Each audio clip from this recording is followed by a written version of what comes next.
depois que Jesus ressuscitou, os 11 estavam reunidos ali em volta da mesa quando o próprio Jesus apareceu ali.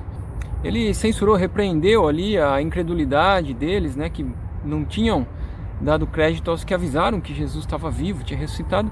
E aí depois ele falou assim, ó, para os discípulos, e esse é o assunto dessa conversa: indo, preguem o evangelho a toda criatura. Quem crê e for batizado será salvo, e quem não crê será condenado. Depois disso ele falou dos sinais que acompanhariam os que crescem e foi para o céu, voltou para o Pai, foi elevado ao céu. Então Jesus, depois de ter feito tudo o que fez, ele ressuscita, aparece para os 11 e deixa para eles essa incumbência: preguem o evangelho para toda criatura. Ou seja, preguem a boa notícia, já que evangelho significa boa notícia. E qual que é a boa notícia que Jesus anuncia? Aqui a gente já está lá no final da narração que Marcos fez a respeito de Jesus, e se você olhar lá desde o começo, no primeiro capítulo, é mostrado Jesus anunciando o evangelho, a boa notícia do reino de Deus, dizendo assim, ó: o tempo está cumprido e o reino de Deus está perto. Mudem de mentalidade e confiem na boa notícia.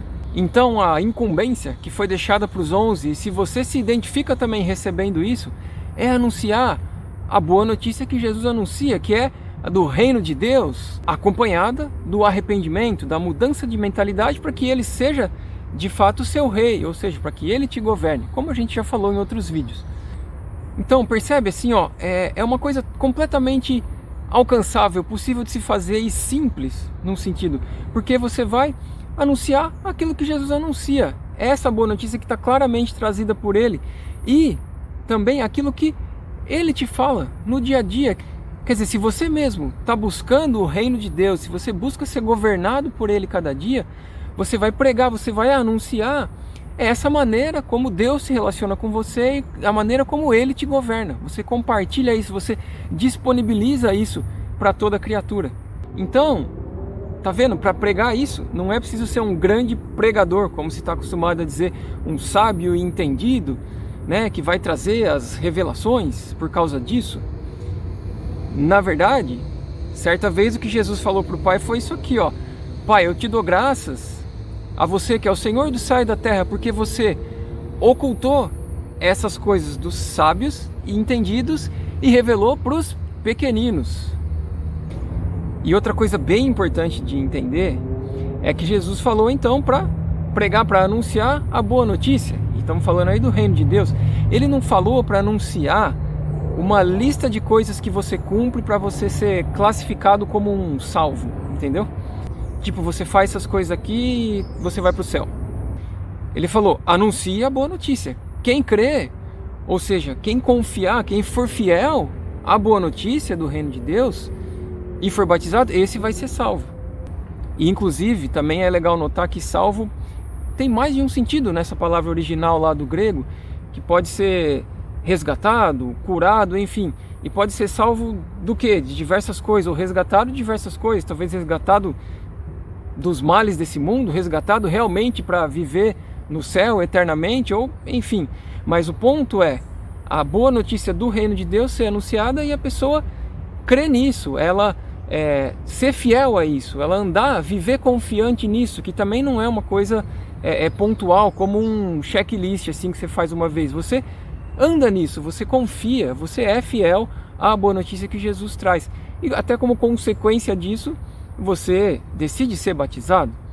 E aí é comum um pensamento assim: ah, irmão, mas você não crê na certeza da sua salvação, você não crê que é suficiente aquilo que Jesus fez na cruz e tal.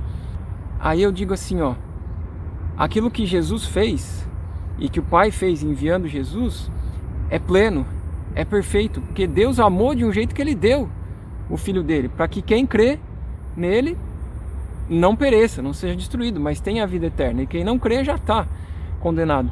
Então o que Ele fez foi dado, foi de graça nesse sentido, e é muito bom e muito válido. E Jesus cumpriu plenamente aquilo que o Pai o chamou a fazer. Acontece que Ele também me chama a crer, a andar confiante, a andar fiel. E o que eu estou tentando trazer aqui é justamente quando a gente fala em confiar, né, ser fiel à boa notícia do reino de Deus, isso inclui essa parte importantíssima de Jesus tendo derramado o sangue dele para perdão de pecados, como ele mesmo falou, e inclui todas as outras coisas do governo de Deus, da maneira dele governar, inclusive o chamado dele para que eu e você a gente ande fiel. Então, a ideia não é, tipo assim, desconfiar daquilo que o Pai fez e que Jesus fez, ou seja, não é deixar de confiar nisso, pelo contrário, a chamada é justamente para confiar, que esse é um dos sentidos de crer.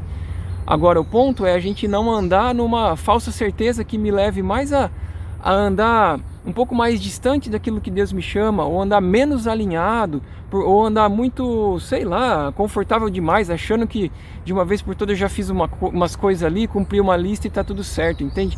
É justamente o chamado a andar mais junto ali com Jesus, na pegada dele, naquilo que ele nos chama a ser. E aí, falando ainda em pregar o evangelho e em algumas certezas que o pessoal tem, né? É comum, eu acho, infelizmente, né? Que aquela postura de que, tipo, eu tenho certeza que o meu grupo é o mais certo, assim, né? E a pessoa, ela acha que está evangelizando, mas na verdade ela está anunciando o grupo dela, assim. Ela não está anunciando a boa notícia do reino de Deus que Jesus anuncia e vive e nos chama a viver. Ela está anunciando a boa notícia de como é bom ser parte daquele grupo, né? E aí não é esse o chamado de Jesus. E eu acho interessante pensar, assim, que eu considero que tem vários casos, assim, tem alguns que são talvez explicitamente, propositalmente isso, mas outros eu acho que não, a pessoa está sinceramente querendo ajudar, vamos dizer assim, mas ela só aponta para aquele panfleto do grupo dela, para aquele, sei lá, o material do grupo dela e tal, ela acha que realmente você deve ir a fundo naquilo ali especificamente, naquele material do grupo dela, porque ela acha sinceramente que aquilo ali é o certo, entendeu? Então, para você se ajudar, você precisaria ir naquilo ali.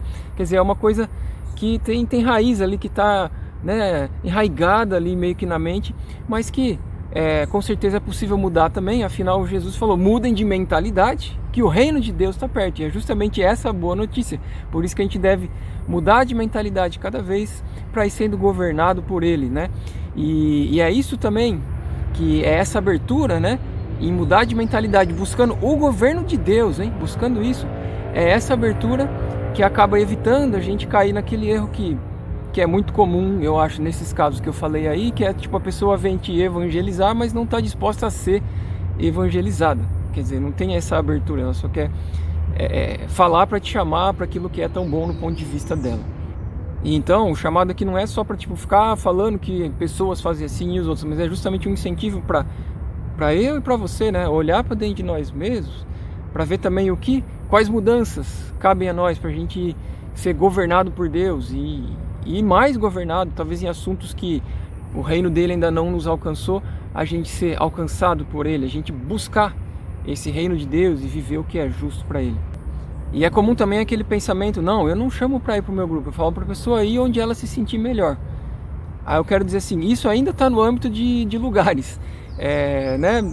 O ponto não é o lugar, o ponto é que Deus te governe.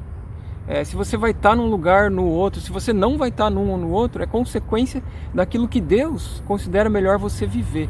Então o anúncio é ser governado por Deus, né? E aí é aquela questão que para seguir Jesus, você se dispõe a largar tudo para seguir a Ele, você nega a si mesmo, toma sua cruz e segue a Ele. Então você não vai buscar estar onde você se sinta melhor, você vai buscar estar onde Deus queira que você esteja, fazendo o que Ele quer que você faça, seja lá onde for.